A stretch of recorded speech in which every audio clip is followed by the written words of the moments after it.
ഇപ്പോൾ തന്നെ മേളയുടെ ഒരു പ്രാരംഭ ഘട്ടം ആരംഭിച്ചിരിക്കുകയാണ്. അത് കഴിഞ്ഞ 27-ാം തീയതി കേരളത്തിന്റെ പോരാട്ടങ്ങളുടെ ഭൂമികയായ കൈകൂരിൽ നിന്ന്, കാസർഗോഡ് ജില്ലയിൽ നിന്ന് ടൂറിംഗ് ടോക്കീസ് എന്ന് പറയുന്ന ഒരു സംവിധാനത്തിലൂടെ നമ്മളൊരു ടൂറിംഗ് ടോക്കീസിന്റെ ഒരു സംസ്ഥാനതല ഒരു പ്രയാണം അതിങ്ങനെ വന്നുകൊണ്ടിരിക്കുകയാണ്. അതിന്റെ തുടക്കം അവിടെ ആയി കഴിഞ്ഞു.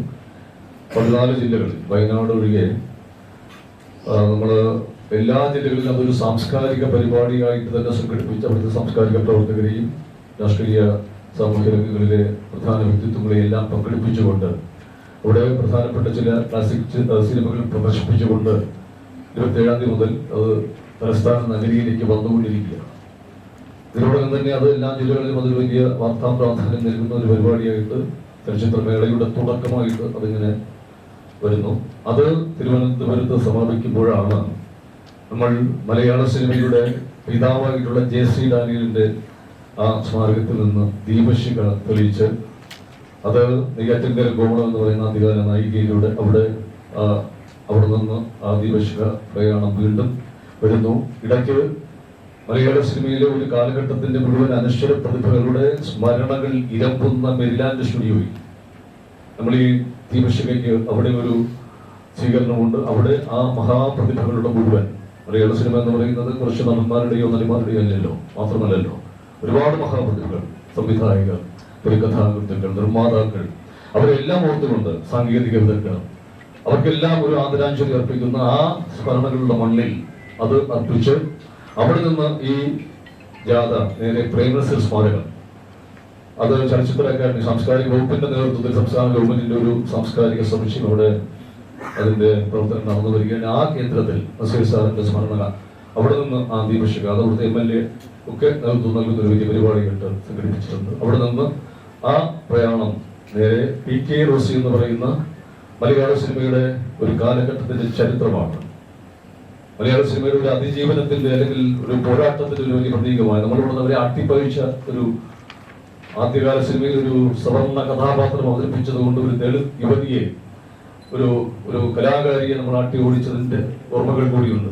ആ ഒരു ഭൂമിയിൽ വട്ടിയൂർക്കാവിനടുത്താണ് ഒരു കുടുംബം ഇത് നമ്മൾ കണ്ടെത്തിയിട്ടുള്ളത്. ഒരു ബന്ധുക്കൾ എല്ലാം ചേർന്ന് ആ ദീപശിഖ പ്രയാണത്തിന് സ്വീകരണം നൽകുന്നു.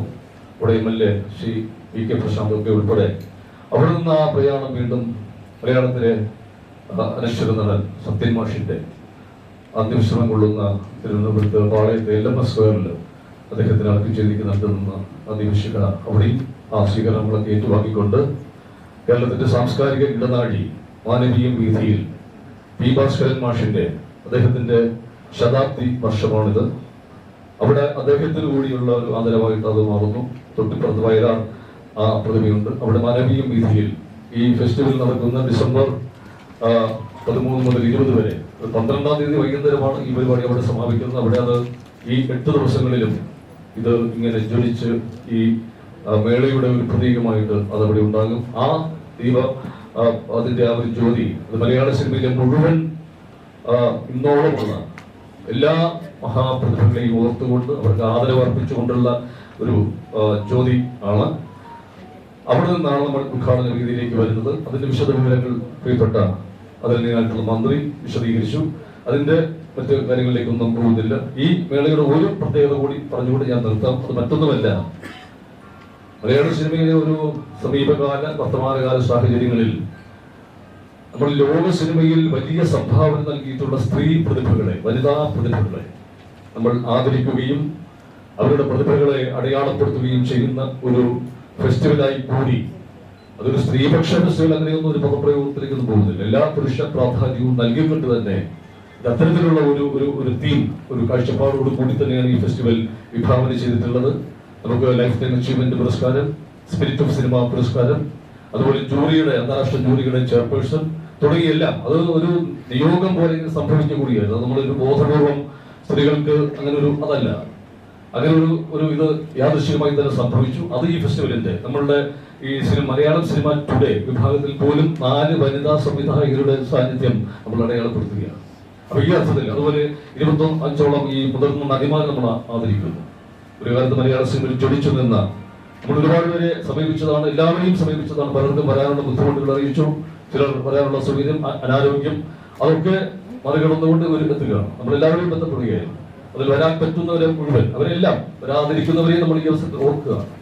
ഈ വരുന്നവർ അവരെല്ലാം ഈ വേദിയിൽ 15-ാം തീയതി നിശാഗന്ധിന് അതൊരു ഏറ്റവും പ്രബലഗംഭീരമായ ഒരു പരിപാടിയുണ്ട്. അതെല്ലാം അതിൻ്റെതായ സാംസ്കാരിക വകുപ്പ് മന്ത്രിയുടെ തന്നെ ഒരു ഭാവനയിൽ വിരിച്ചതാണ്. ഈ ദീപശിവകാപ്രയാണം ഉൾപ്പെടെ അദ്ദേഹത്തിന്റെ ഒരു പുതുമ വേണം ഈ ഒരു ഫെസ്റ്റിവൽ വ്യത്യസ്തമാകണമെന്ന തികഞ്ഞ അഭിപ്രായം, ആ ഒരു ഉറച്ച അത് നമ്മൾ പ്രാവർത്തികമാക്കുകയും കൂടിയാണ് ഈ ഫെസ്റ്റിവലിൽ. ഇത് വനിതകൾക്കുള്ള, അവരുടെ വലിയ പ്രതിഭകൾക്കുള്ള, ലോകമെമ്പാടുമുള്ള മലയാള സിനിമയിൽ അവരുടെ വലിയ സംഭാവനകളെ അടയാളപ്പെടുത്തുന്ന, ആദരിക്കുന്ന, അത് ഓർമ്മിപ്പിക്കുന്ന അങ്ങനെ ഒരു ഫെസ്റ്റിവലാണ് കൂടി. ഇതിന്റെ ഒരു പ്രസക്തി അതിവിടെ എടുത്ത് പറയേണ്ടതാണ്.